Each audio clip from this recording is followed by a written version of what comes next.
স্বাক্ষরের অপেক্ষায় থাকা জুলাই সনদের আইনি সুরক্ষায় গণপরিষদের ভোট আয়োজনের দাবির সাথে একমত নয় বিএনপি সহ বেশ কিছু রাজনৈতিক দল, বরং ঐকমত্য কমিশনের সিদ্ধান্তে আস্থাশীল থাকার বার্তা দিয়ে নির্বাচিত সংসদের মাধ্যমে সনদ বাস্তবায়নের পক্ষে তারা। গণপরিষদের ভোট নিয়ে বিএনপির কোনো ভাবনা নেই জানিয়ে স্থায়ী কমিটির সদস্য সালাউদ্দিন আহমদ বলেছেন, আইনি যৌক্তিকতা পর্যালোচনা করে কমিশনের চূড়ান্ত খসড়ার বিষয়ে দলগত সিদ্ধান্ত জানানো হবে।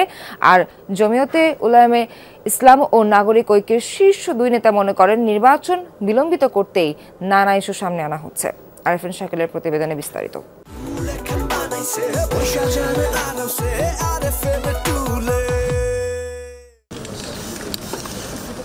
জুলাই সনদ নিয়ে বেশ কিছু বিষয় ঐক্যমত হলেও নোট অব ডিসেন্ট সহ কয়েকটি বিষয় মতানৈক্য আছে রাজনৈতিক দলগুলোর মধ্যে। এর পাশাপাশি নতুন বাংলাদেশ নির্মাণের জাতীয় এই সনদ বাস্তবায়ন কিভাবে কবে হবে এ নিয়ে আছে বড় চ্যালেঞ্জ।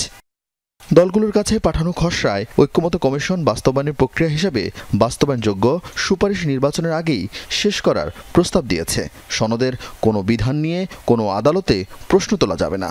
তবে গণঅভ্যুত্থানে নেতৃত্বদানকারী ছাত্র নেতাদের দল এনসিপি সনদ বাস্তবায়নে গণপরিষদের নির্বাচনের জোর দাবি জানিয়েছে। নির্বাচন করে নির্বাচিত প্রতিনিধিরা একই সাথে তারা গণপরিষদের সদস্য এবং সংসদের সদস্য হিসেবে তারা ফাংশন করবে, তারা সংবিধান নতুন করে প্রণয়ন করবে। এনসিপির এই দাবির পাশে নেই নাগরিক ঐক্য, জমিয়তে উলামায়ে ইসলাম সহ বেশ কিছু দল। চূড়ান্ত খসড়ায় সুস্পষ্ট বাস্তবায়নের রূপরেখা থাকায় গণপরিষদ ভোটের যৌক্তিকতা দেখেন না তারা। আগে গণপরিষদে যখন একটা নতুন কনস্টিটিউশন রচনার প্রশ্ন আসে, আমরা এই ধারণার পক্ষে নই যে এই সংবিধান সর্বতভাবে বর্জন করে একটা নতুন কনস্টিটিউশন বানাতে হবে। যদি আমরা সবাই মিলে আসলে আন্তরিকভাবে ঐক্যবদ্ধ হই, তাহলে তো আমরা এটা এগ্রিমেন্ট করব যে পার্লামেন্টে গিয়ে করে ফেলবো। যদি কেউ না করে তাহলে বিশ্বাস ভঙ্গকারী, প্রতিশ্রুতি ভঙ্গকারী হিসেবে জাতির কাছে পরিগণিত হবে। এই নির্বাচনকে বিলম্বিত করার ব্যাপারে যারা বক্তব্য দিয়ে আসছিল, তারা হয়তো বা চাচ্ছে যে এই জাতীয় বিষয়গুলোকে সামনে এনে একটু নির্বাচনটাকে পেছানো।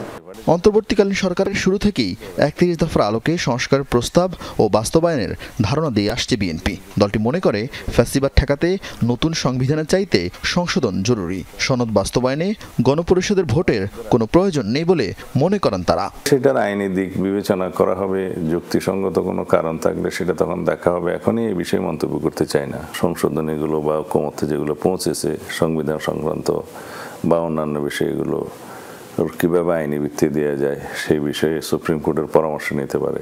ঐক্যমত্য কমিশনের সদস্য টিআইবির নির্বাহী পরিচালক ডক্টর ইফতেখারুজ্জামান বলেন, অতীত অভিজ্ঞতার কারণে সনদ বাস্তবায়নের যে কোনো আইনি ভিত্তি থাকা জরুরি। সামষ্টিক ব্যর্থতার কারণে সেটা যদি আমাদের প্রত্যাশার জায়গায় না পৌঁছতে পারি, তাহলে অত্যন্ত হতাশাজনক হবে। এটা তো একটা পলিটিক্যাল স্টেটমেন্ট, রাজনৈতিক অঙ্গীকারের মতো।